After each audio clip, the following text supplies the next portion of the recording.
Hey, Allie, do you think all fitness professionals, just by being a fit pro, have it all figured out? They don't struggle with eating. They're always motivated to get to their workout. Is it just easier for them? Don't I wish? And our guest today is, while a 39-year veteran in the fitness industry, she's going to get really vulnerable and share some of the struggles that she's had from eating disorders to just changes to workouts to dealing with some joint issues. And she has done it all in the fitness industry from training Cher to training many other celebrities. And she has so much vulnerability, wealth of knowledge to share with us today. So you don't want to miss what this one. This is definitely one to listen to and just learn. Keli Roberts is an amazing guest. Before we dive in, let's give Sarah Bowen a shout out. And now let's dive in. Welcome to the Girls Talk Healthy Aging podcast, where we dive deep into pressing health and fitness issues facing aging women. I'm Alli Kerr. And I'm Shawna Kaminskiand, and together we'll bring candid conversations, expert advice, and personal stories that will inspire and empower you on your own wellness journey. Welcome to the show, Keli Roberts. We are super excited to have you. Thank you. Great to be here. Really excited to join you. So we're the Girls Talk Healthy Aging, and I know you've worked with a few gals in your time. You've been in the fitness industry for 39 years, I think you told us before that we started the show, and I like to hear how people got into this industry. So let's start there. Long story short, I was working as a model in my first career, and I had the prerequisite eating disorder for a model in the 80s. I was anorexic and bulimic, and I got healthy. I recovered from my eating disorder. I started working out. I started going to the gym and taking aerobics classes. I did a triathlon. I was swimming and running and riding. I was healthy for the first time in my life. And when I first started eating, I gained a lot of weight. I blew up because it had been many years since I'd eaten. I think my metabolism was probably sitting still. And when I started exercising, I got into exercise because I knew I couldn't diet. I knew that was just not going to be an option for me. So I started swimming, and I quit smoking, and I got healthy, and I dropped the weight that I had gained. Not all of it, thank goodness, because I went from a size 2 to a size 14, and then I went back to a size 4, which was, for me, at that time, a healthy weight. And I went back to modeling, and I got fired from a job for being too big. And I just was like, okay, this is the first time in my career and the first time in many years since I've been healthy, since I've been well, since I've had a good relationship with food and myself. And that's not enough as a model. So I went into my modeling agency the next day with my book and said, you know what? I would rather clean toilets than be a model. I would rather do anything. I quit. And I've never looked back. I started taking a lot more aerobics classes because I had all this time on my hands. And one of the instructors at the gym said, hey, you should take this course. Why don't you become an instructor? There's this course, and it was in Australia, called ACHPA, the Australian Council for Health, Education and Recreation. It was a 2-week course with a 3-hour proctored exam. And then I got registered as a fitness leader and did 40 hours of face-to-face supervised work. And just, I wanted to make a difference to women. I wanted to be an example, a good example to women. And that's what got me motivated. Wow, that is quite a story. I mean, I'm of your era, and it was thin as in at that time, weightlifting was not as as it is today. It was aerobics, it was step aerobics, it was cardio. And how has your eating, how have you recovered with your eating from that time to now? Because wow, like that is such a difficult transition. It really is. And I have a very good relationship with food now, which is wonderful. I have so much freedom. I don't have any strict ways of eating. I don't, believe in good or bad foods. I eat healthier. I make good choices, but I don't make judgments. And because I needed to be free of that. I needed to be free of that diet mentality and the weight loss mentality. And I really needed to be in a good relationship with food. And so I had a lot of therapy, got a lot of help, 12-step program, really looked at my life and looked at what had caused eating disorders are complicated, and working as a model complicated it further. But I had an eating disorder before I started modeling. It just accentuated it. It got a lot worse. I was 120 pounds and told to lose weight. And I'm 140 pounds now. And how tall are you? I'm 5'8". That's quite thin, and to be told you need to lose weight. Mm-hmm. Yeah. At my lightest, I was 93 pounds. Oh, my. Very lightest. Yeah. And how did that fit in the modeling world when you were 93? Did that make them happy? Or they like, hey? They like in the 80s, modeling in the 80s. I modeled in Milan, and they loved you. You couldn't be too thin. They wanted the clothes to hang. They didn't want the clothes to fit you. They wanted the clothes to hang. And that's why I was fired, because clothes fitted me. Aha. They wouldn't think of just getting a bigger size so that it would hang. No. The sizes were sample size, and the sample size was a 38 or a 42. I can't remember Italian sizes, but size 2, American size. Yeah. Size 2 was the sample size, and I was too big. They fit me. You go, Allie. You grew up in Australia, Keli, and I'd love to hear a little bit about I'd love to get the background story on folks. So, and like how you even got into modeling and I'd love to hear more about the eating disorder too, but maybe just Australia, kind of take us back and fill us in on those gaps. Well, the gaps, I grew up in Australia and lived there till I was 28. I modeled in Europe for a couple of years in the 80s, 83 and 84. But I got into modeling because that's what my mother wanted me to do. And my mother was anorexic, and I was an athlete all through school. I loved swimming.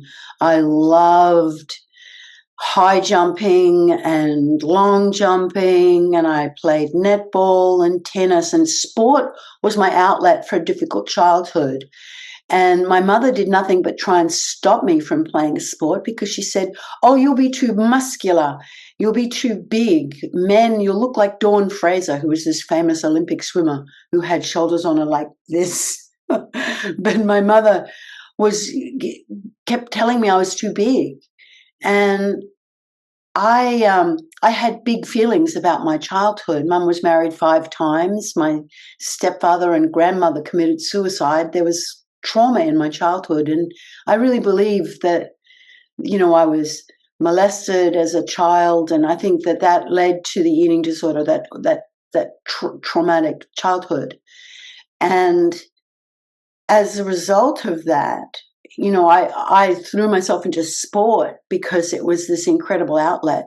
But when I started modeling, my eating disorder took over, and I was not well enough to exercise. I used to walk a lot, but I wasn't exercising. I didn't didn't have the energy. Energy. I was going to say, surely you didn't have the energy if you weren't eating. And I know that there are so many ladies out there that have had some type of trauma in their childhood and past, and so I appreciate you being vulnerable and sharing some of that piece, because I think that does, we don't really, I don't think we understand, most of us understand much about eating disorders and how that happens, why that happens, or just the complexity of it. And how long is that something that, because I mean, it sounds like in childhood, you had these messages being given to you that you were, don't get too big, don't look too athletic, don't be too strong. So how long do you think you struggled with when the eating disorder started, or how long you struggled with that? Well, I struggled for actually quite a few years, because when I came to the States in 1990, to continue my education, I started working at Voigt Fitness and Dance, and people started comparing me to Karen Voigt, and Karen was super lean and, she was very, very lean. She was leaner than me. She was tall like me. I was a little bit taller than her, but the comparison really unhinged me. And when I started training Cher and started touring with her, I relapsed back into bulimia and anorexia because it was too much pressure. It was just, I was in the spotlight with the video that I shot with her, and I was getting a lot of attention from the press, and I didn't have a strong support system. And I, like so many people with eating disorders, I relapsed. I just really didn't have the support I needed. And it turned out that I was bipolar. And so once I got on medication and got myself emotionally stable, it made all the difference, because the therapy could work. Because when you're doing this and bouncing all over the place, it's really hard to recover from an eating disorder. So medication was a big part of my recovery, and I'm really grateful for it. I'm still on medication today. I'm not the sort of person who goes, "Oh, now I'm okay, I don't need it anymore." Yeah, which is common. Yes, bipolar, because you feel great. Yeah. Like, why am I taking this? Yeah. Or a lot of people are like, "Oh, my feelings are flat. I want to have my feelings back." I have plenty of feelings. I'm balanced, which is great. Yeah, you are maybe one of the lucky ones that you feel something with on the meds. What sort of advice would you provide or give to someone that might be struggling, maybe with I don't know if I could say an undiagnosed eating disorder, but I think a lot of people have a poor relationship with food that they maybe have not had any therapy about, but I think it's something that a lot of people might be struggling with. So what would you tell them, given your experience? Yeah. Well, given my experience, I would have to say get help.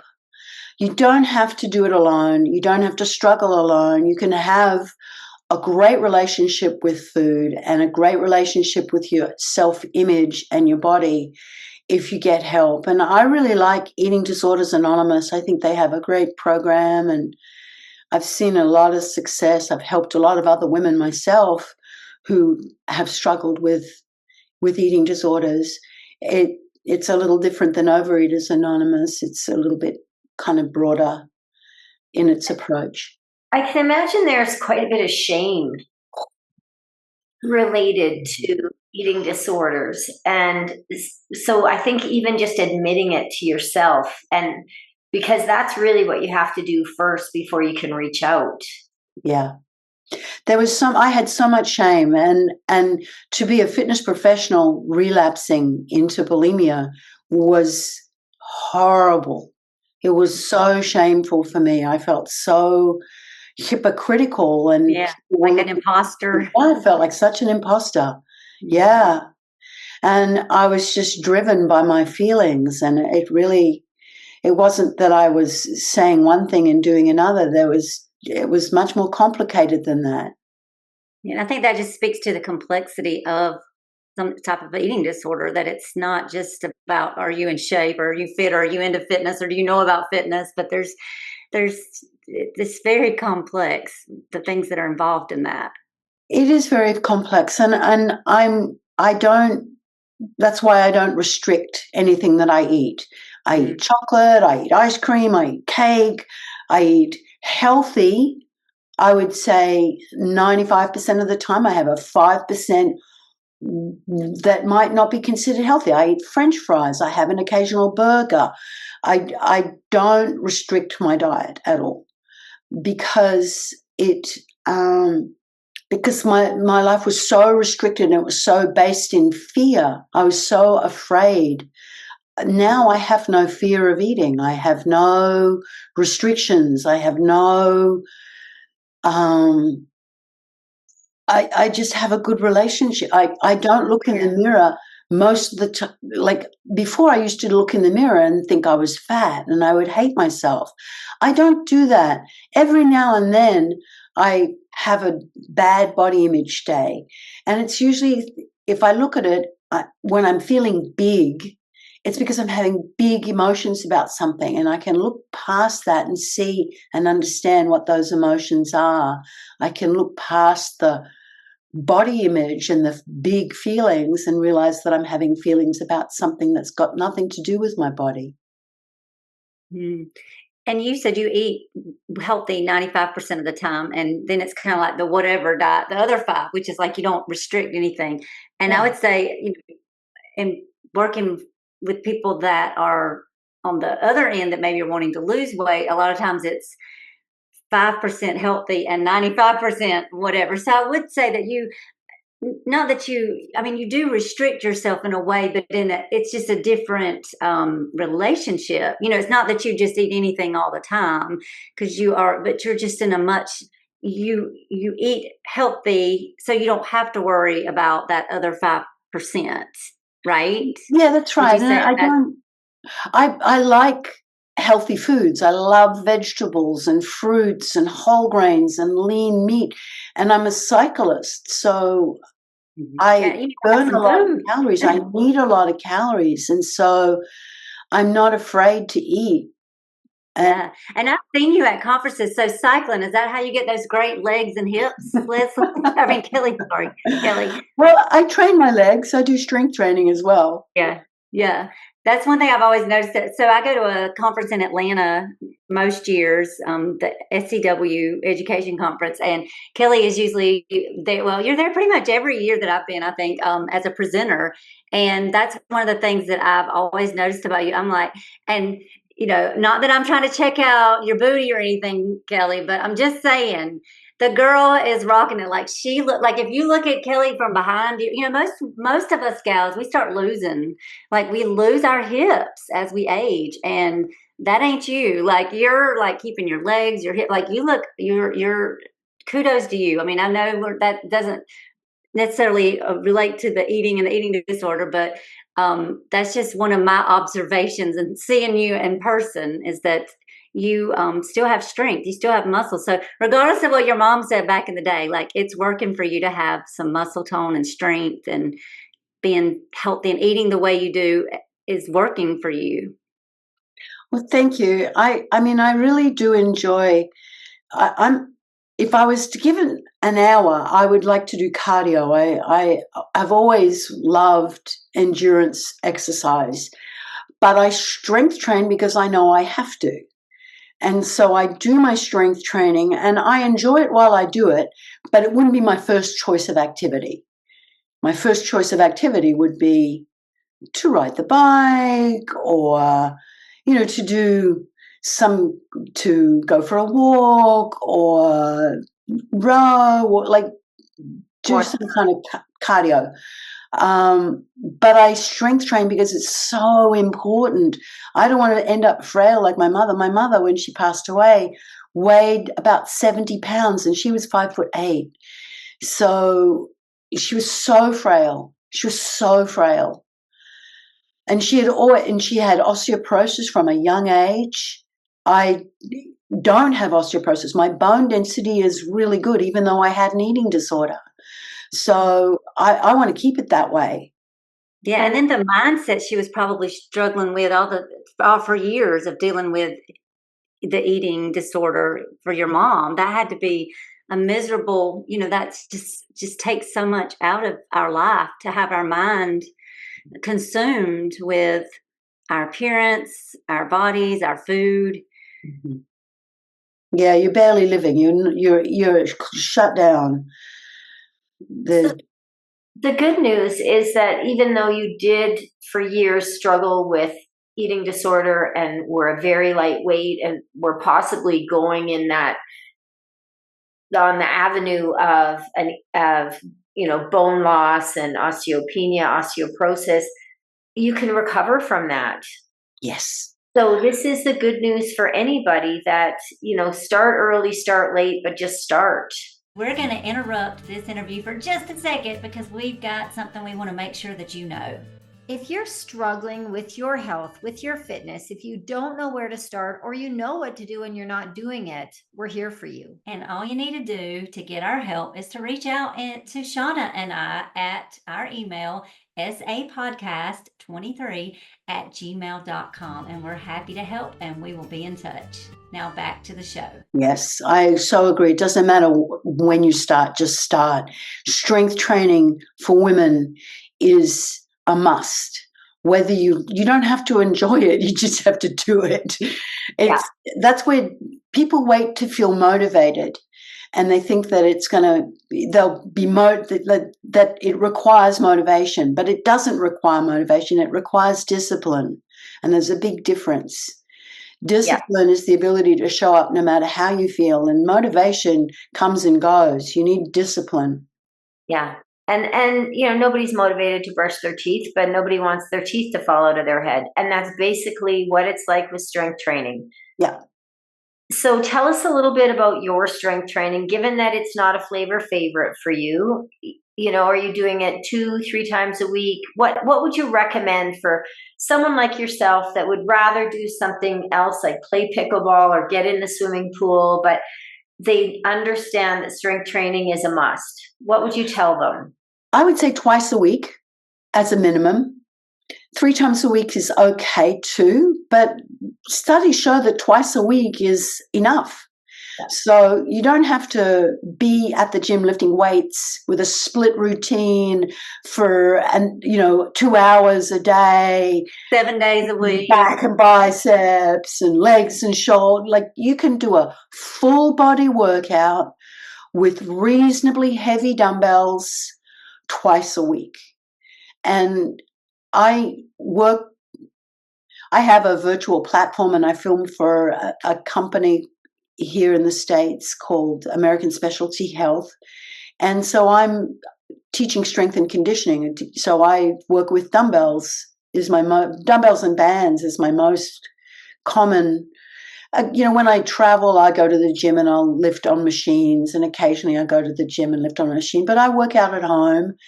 And you can do a lot with a set of dumbbells, a couple of sets of dumbbells, something that fatigues you at the end of the set, so that at the end of the set, those last few repetitions are challenging. You've got good form. And what would you say to, there's a doctor that would say you must lift heavy, sets of 5, which is a lot. You have to add a lot of weight to get benefit out of 5 reps. But I feel like that's disempowering because A, someone might not have heavy enough weights, and B, they might not have the skill or strength to be able to undertake that kind of load. So what do you say to someone that's like, okay, I will lift weights, but gosh, I don't want to do, 5 sets of 5 or 3 sets of 5. Like, what rep range would you recommend? You kind of alluded to it earlier. Yeah, I think this is actually a really good point of conversation, because there's conflicting research. There's research that shows that as long as you reach fatigue, that you'll get the benefits of strength training. But I like to lift between 8 to 12 reps. I think 8 reps for me is heavy enough. I've got 2 shoulder replacements, so I'm never going to lift super heavy because of my shoulders. I also have a scoliosis and 9 bulging discs, so lifting super heavy on my back is not a good strategy. It hurts.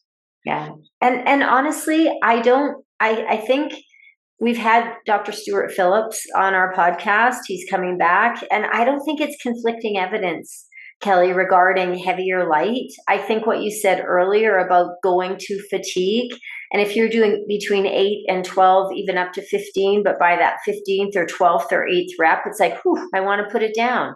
Mm-hmm. And you've perfectly illustrated that. Wow, I still am lifting weights, but look at all the limitations that you're working around between shoulder replacements and back issues and scoliosis, but you're still making it work. So other women can make it work, but it's not a one size fits all. It's not a one size fits all. I'm super arthritic. I've been arthritic since I was young. My grandmother was arthritic. My father was arthritic. My mother was arthritic. Like I'm just riddled with it. But you can still lift weights. Some days my range of motion is not as deep. Mm-hmm. I'm arthritic in my knees, so I have to maybe adjust my range of motion that day. Other days I got great range of motion. So, cycling helps my knees, and so I've got a torn meniscus. I've lived in my body and I've played hard. So, I have some injuries, but it doesn't have to stop you. Mm-hmm. It's, especially arthritis. A lot of people with arthritis are like, oh, I can't lift weights because I've got arthritis. I'm destined to be in the pool. Well, the pool is a good place and there's nothing wrong with being in the pool, but you're not going to build your bones in the pool. You're not going to build a lot of muscle in the pool. Yeah. We're not fish. We don't live in the pool. We have to live in gravity. Yeah, we need to be in gravity, and gravity and ground reaction forces are part of life, and so we need to be on the land to build our muscle and our bones. Mm. So you've got to work with a range of motion that feels doable.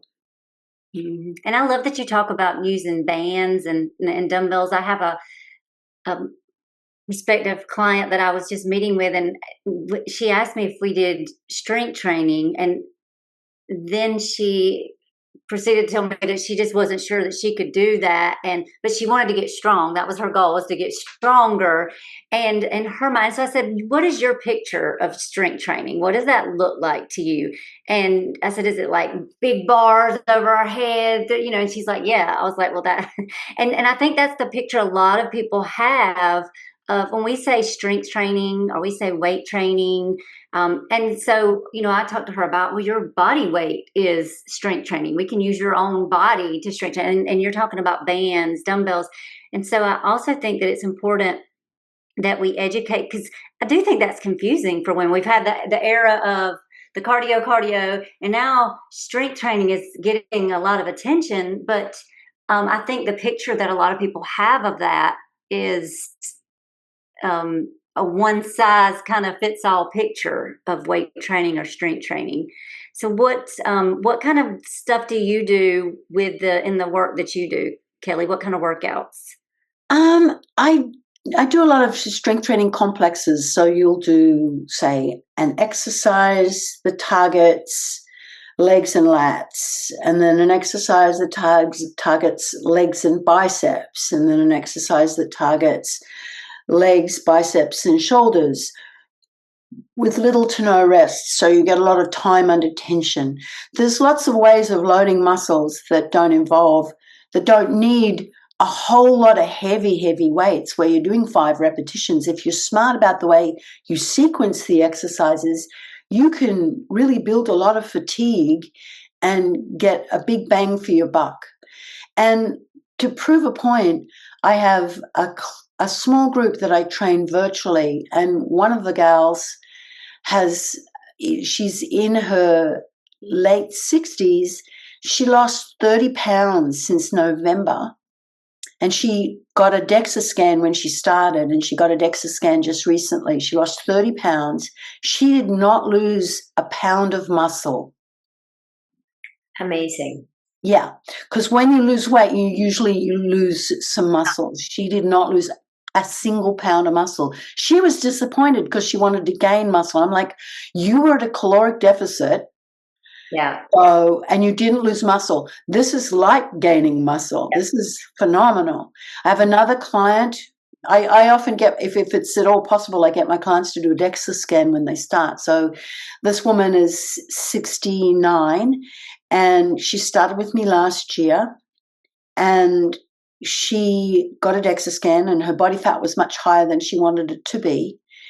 And she has a good amount of muscle, but I said, we're going to strength train and you're going to watch your body transform. She lost 10% body fat and gained 2% muscle, which is fantastic. That's transformative. You can see that, you can feel that. That's amazing. Yeah, you really see it. Your body changes with those kinds of numbers. And the other thing is that these are not women in their 20s. No. So this is also so encouraging to our listeners that even if you're in your 50s, 60s, this woman is also almost in her 70s. I have a 75 and an 80-year-old client that are experiencing similar results. Yes. So if you are doing the things, your body will respond. Yes. Question is, are you counseling them on how to fuel their bodies properly to be able to maintain that muscle? Yes. My 69-year-old client who lost the 10% body fat, when I met with her the first time, I had her keep a food journal for me. So I looked at what she was eating, and she was spot on with her nutrition. She was really eating a good diet, and she had already lost quite a lot of weight with how she was eating. She keeps and what works for her wouldn't work for me. She's very strict. My other client, I gave recommendations because she was upping her exercise, her activity level to such a degree. I wanted to make sure she was eating enough to fuel what she was doing, because I see them on Zoom. It's a group of sisters, and I see them on Zoom, and I see them once a week, and I record the Zoom recording, the workout, and they do it 2 more times or at least 1 more time during the week together. Nice. Yeah.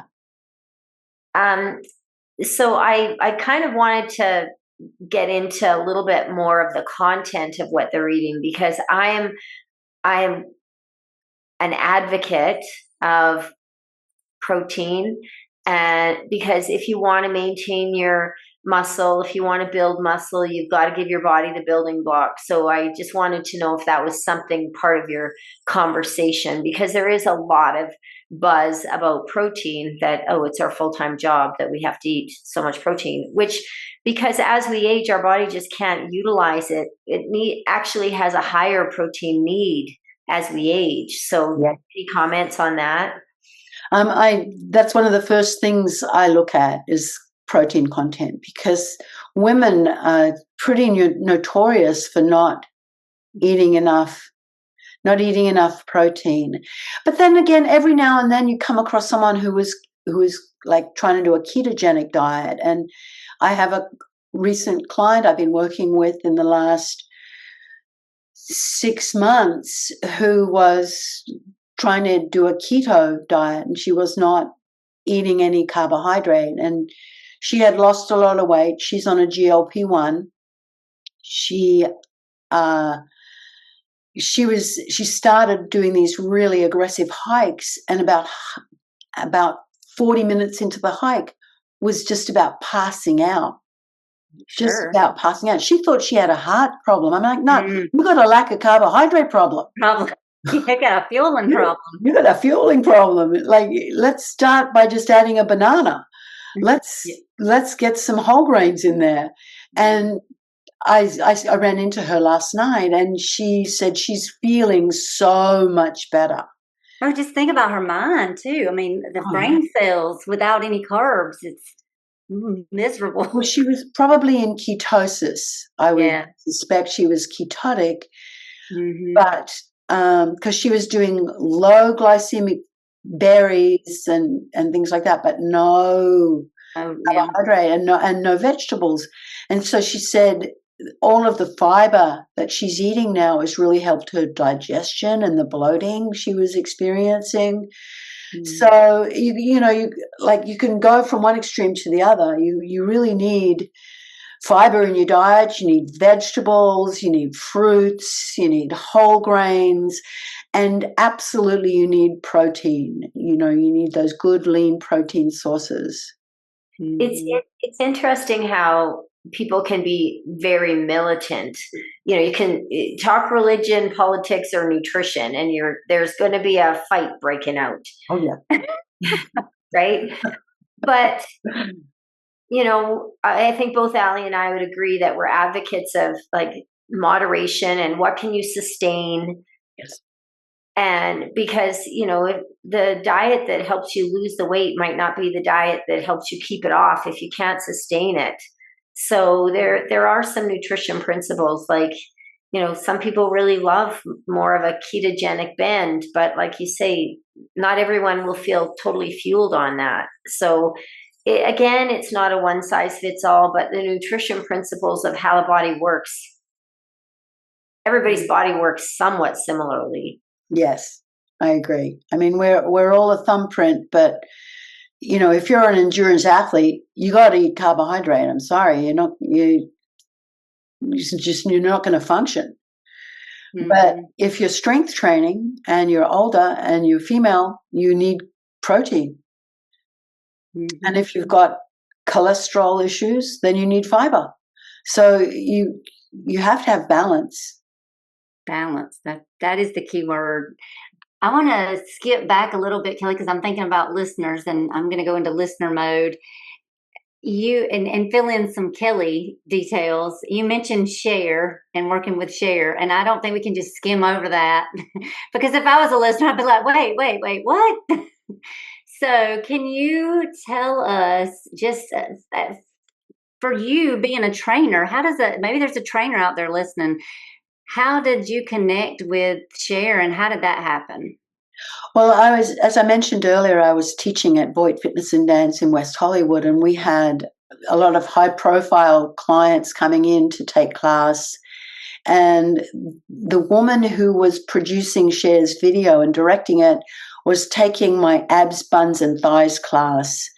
And I was invited to audition for the video. And when I started, I got the part. And when I started working with Cher, she needed to lose some weight and she needed to gain some muscle and she needed to improve her overall energy. And quite frankly, she was overworking. She had a trainer at the time who had been Linda Hamilton's trainer for Terminator.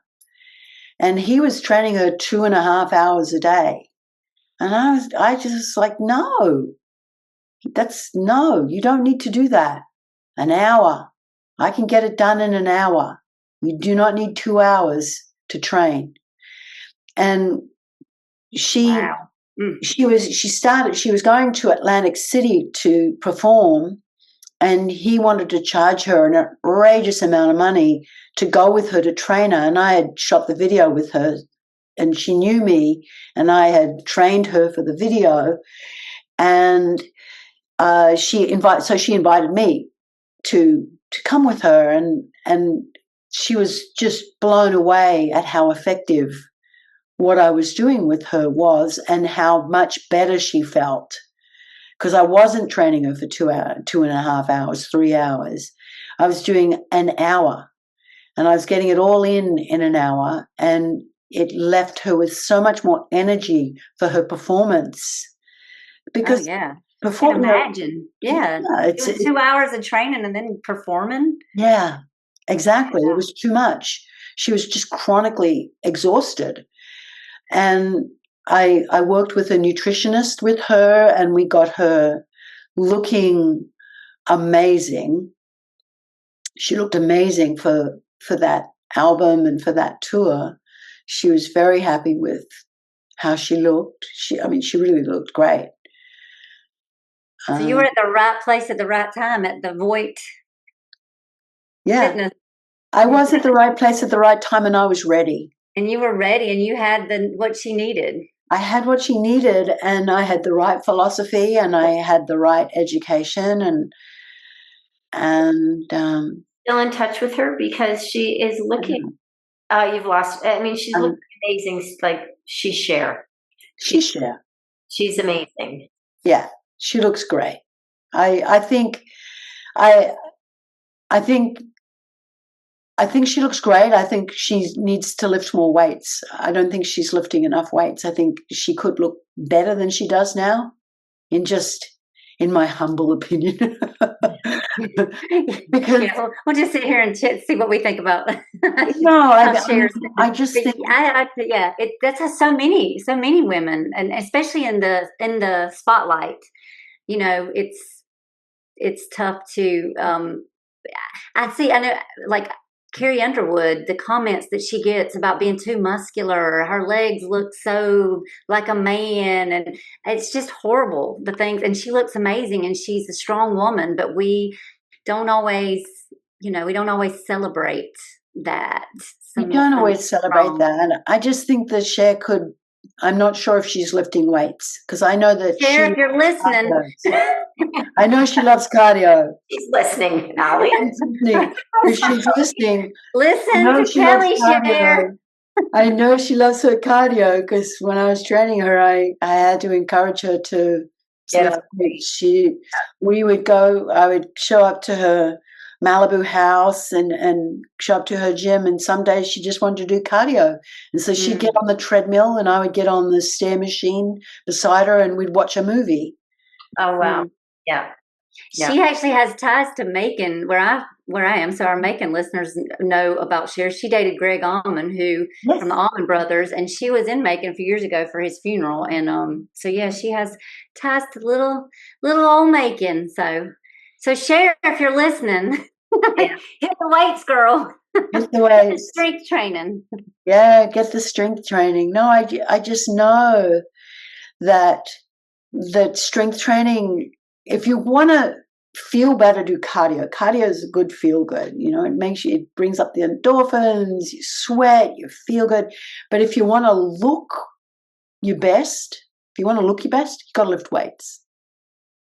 Yeah. And weightlifting is I think some people get frustrated because you'll go for a run or run on the treadmill or swim or do cycle, a spin class.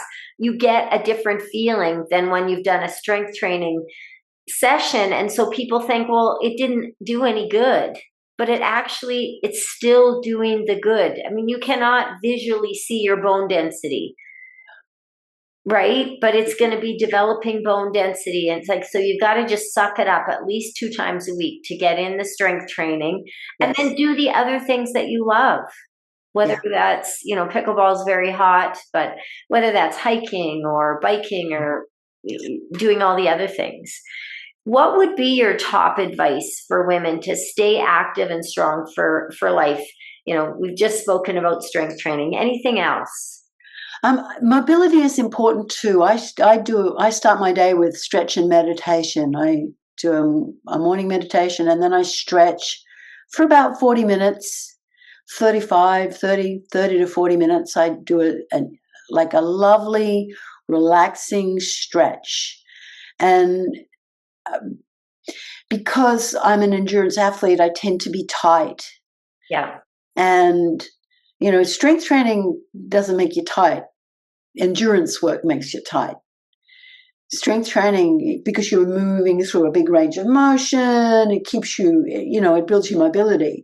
But endurance is repetitive, and cycling is very repetitive, and it's through a very small range of motion. It tightens your hips, and it tightens your back, tightens your chest. So, because you're hunched forward. So, for me, mobility has been, when I turned 50, I made a New Year's resolution at the age of 50. And I said to myself, I'm going to stretch. I'm going to be better about my hydration. And I'm going to get better about my sleep. Also very important. Yeah, sleep is so important for your brain, for your recovery. And so I've stuck with that. At 64 now, my flexibility is a lot better than it was when I was 50 because you worked at it. I've worked at it and I continue to work at it. And that's helped my posture. Yeah. Your posture speaks long before you open your mouth. You look at someone's posture and you look at their alignment, and it's saying so much. Yeah, about how you've lived your life.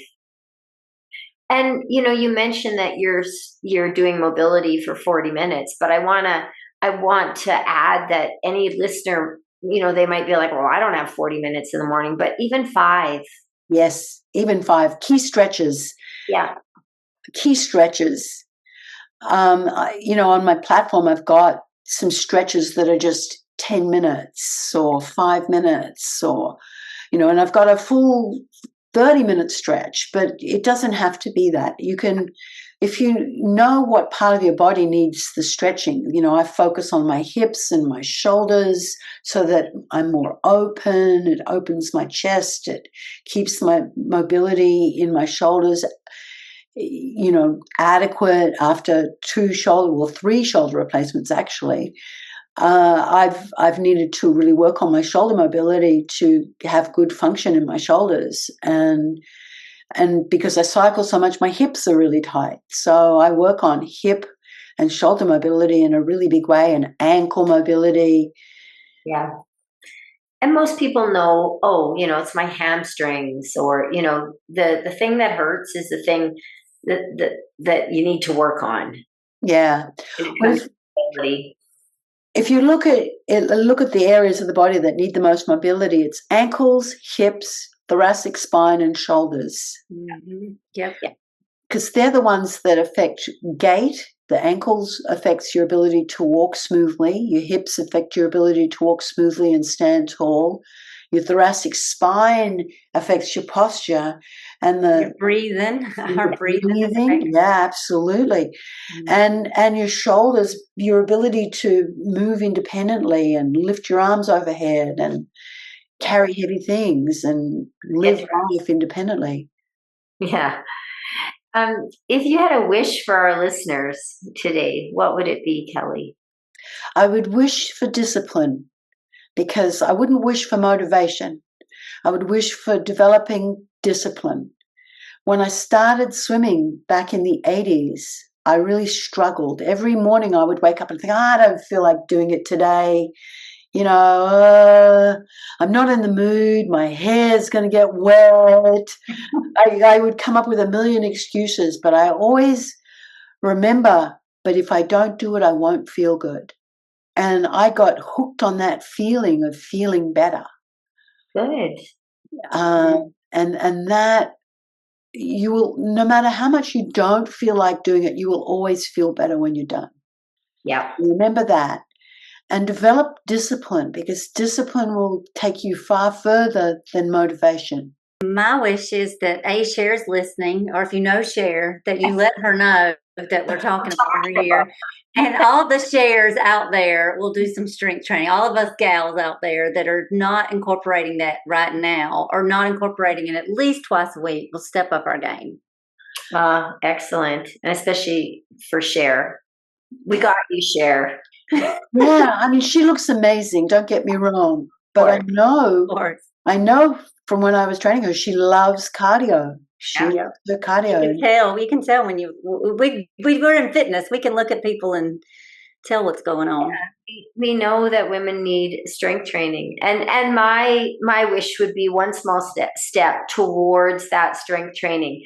Your workout doesn't have to be long. I do a lot of movement snacks or with my clients that can be 5-10 minutes of strength training. If you're not ready to jump in for, join a gym, that kind of thing, you can take a small step towards strength training that will lead to big benefits.